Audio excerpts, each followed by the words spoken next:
عزیز، من پرشا هستم و با شما هستم با چنل دنس ویت پرشا. امروز جلسه اول ما هست و قراره چند حرکت بسیار ساده رو با هم دیگه کار کنیم.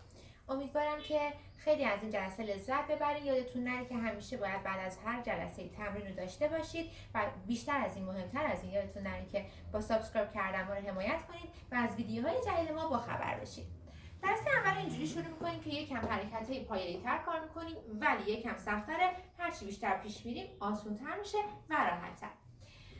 حرکت اول 4 سمت راست داریم و 4 سمت چپ. 1 2 3 4 1 2 3 4. دوباره 1 2 3 4 1 2 3 4. یعنی بعد از 8 حرکت شما باید برسید به قسمت بالا، هر دو دست با هم دیگه بالا. نکته که میخوام بهتون بگم که دستا اینجوری صاف قرار نیست پیش بره. حرکت دست، انگشتا رو باز میکنید به سمت مخالف، تمام انگشتا باز، یه چیزی رو خیلی آروم میگیریم.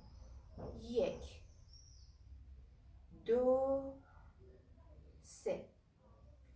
مثل حرکتی که مثلا میگیم لامپ چرخونده نیست، مثل حرکتی به سمت بیرون دادن نیست، همه اینو مخالف. فقط کاری که من بهتون میگم، هر چیزی که از قبل یاد گرفتید تو کامل فراموش کنید، گام به گام با من پیش بیاید تا به نتیجه که میخواید برسید. انگشتا باز، 1 2 3 4. دست بعدی مخالف، 1 2 3 4. خیلی خوب. حالا این حرکت رو جایگزین میکنیم، میشه 1 2 3 4. 1 2 3 4.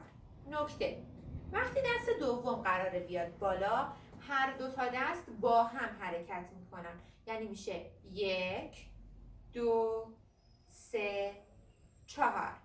پس این بالا این پایین. وقتی دست دوم یعنی دست سمت چپ داره میاد بالا، میشه 1 2 3 4 تا دوتاشون به این بالا برسن.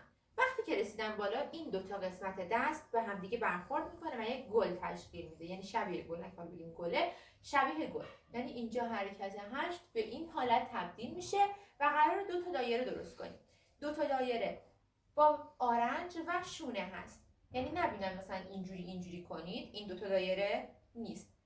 1 میدیم عقب، 2 میدیم عقب و دست باز میشه.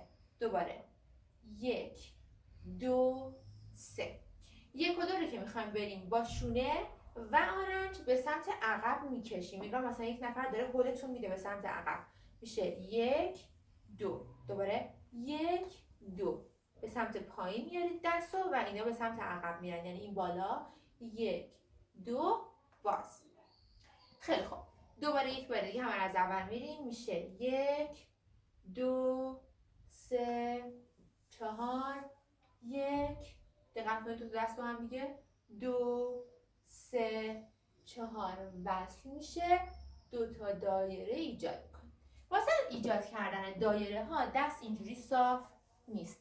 نکته‌ای که هست، انگشت وسط یکم به سمت بیرون، انگشت اشاره و انگشت سوم یکم دیگه به هم دیگه نزدیک‌ترن، یعنی یکم دست ما همچین حالتی داره.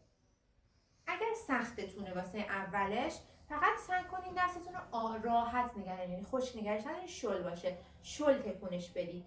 ولی تکنیکی ترش اینه که این دست وسط باشه، انگشت اشاره و انگشت سوم چهارم به هم دیگه نزدیک باشه. پس میشه 1 2 و باز میشه. پای حرکت اولم بریم. نگاه کنید، پای حرکتی که میخوام بهتون بگم دو مدل داره. مدل اول واسه کسایی هست که کفش پاشنه بلند میکنن پاشون و معمولا راحت نیستن که خیلی با کفششون جابجا بشن. مدل دوم واسه کسایی هست که یا پا برهنه هستن یا کفش اسپورت پاشون یا به هر حال کفش راحت تری پاشونه. مدل 1، تنها حالتی که زانوها تکون میخوره به سمت جلو میشه 1 2، یعنی این زانو برمیگرده، زانو بعدی میاد سر جاش. 1 2 3 4. دست رو بگیریم به کمر تمرین کنیم. 1 2 3 4. حالا همراه دستتون یکم بدنتون رو به این ور و اون ور بکشید، یعنی به چپ و راست هلش بدید. 1 2 3 4. درسته؟ 1 2 3 4. من اصلا الان فعلا ریتمای 6 و 8 مختلف 2 2 4 4 اینا رو کاری ندارم، فقط 1 2 3 4 رو کار میکنیم. میشه 1 2 3 4. این مدل اول. مدل دوم وقتی که کفش پاشنه بلند پاتون نباشه. در این حالت پاتون یک ذره از زمین بلند کنید، مثل درجا زدن. میشه 1 2 3 4 1 2 3 4. البته کسی هم که مثلا میتونن به کفش پاشنه بلند این کارو بکنن اشکالی نداره. پس میشه 1 2 3 4 1 2 3 4. تو لحظه ای که پا برهنه هستید دقت کنید که اگه با نوک پنجه هاتون قدماتون رو بردارید و یکم قدتون رو کشیده تر کنید، رقص خوشگل تر میشه. هیچ وقت با کف پا نرقصید. 1 2 3 4 1 2 3 4. خب پس حالا پا و دست با هم دیگه میریم. میشه چی؟ دست رو میذاریم روی کمرمون.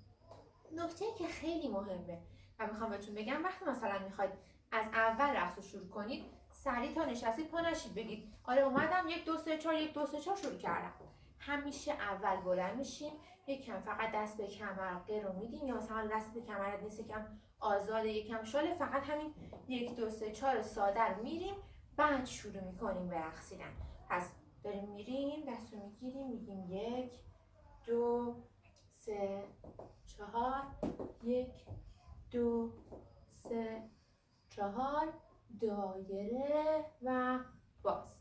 نکته بعدی، وقتی داریم دستامون رو میاریم بالا باید نگاش کنیم. یعنی وقتی شما دارید مثلا این دستا رو میارید بالا و اینا، هرچی نگاش کنید جذاب‌تر میشه. ولی اگه مثلا نگاه مستقیم کنی میگی 1 2 3 4 1 2 3 4، اینم دستام اینم باز، جذابیت رقص از دست میره. وقتی خودتون به یک چیزی نگاه کنید، مردم هم راغب میشن به اون چیزی که شما نگاه میکنید نگاه کنن. وقتی چش تو چش نگاهشون کنید، دقیقاً چش تو چش نگاه خودتون میکنن، پس فقط چهرهتون رو میبینن. بریم دوباره. 1 2 3 4 1 2 3 4 2 تا دایره باز. بریم با موزیک.